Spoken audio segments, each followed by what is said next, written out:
আমেরিকার প্রত্যেকটা shopping mall almost একই ধরনের। শপিং মলগুলো বৃহদাকার হয়ে থাকে, এগুলো একতলা, দোতলা বা তিনতলা, এবং সেখানে বিশ্বের যত ফ্যাশন ব্র্যান্ডগুলো আছে সেগুলোর সবগুলোর শোরুম একটা বা কখনো কখনো দুইটা তিনটা করেও থাকতে পারে।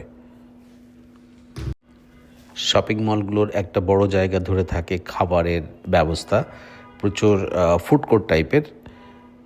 তারপরে থাকলো বাচ্চাদের খেলাধুলা বা একটু সময় কাটানোর ব্যবস্থা, বসার জায়গা, এবং বাইরের একটা বড় একটা পার্কিং লট।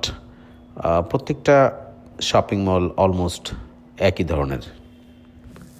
কোন একটা শপিং মলে ঢুকলে অনায়াসে সারাটা দিন পার করে দেওয়া যায়। তাই শপিং মলগুলো শুধুমাত্র শপিংয়ের জায়গা নয়, এটা একটা বিনোদনের একটা বড় মাধ্যম।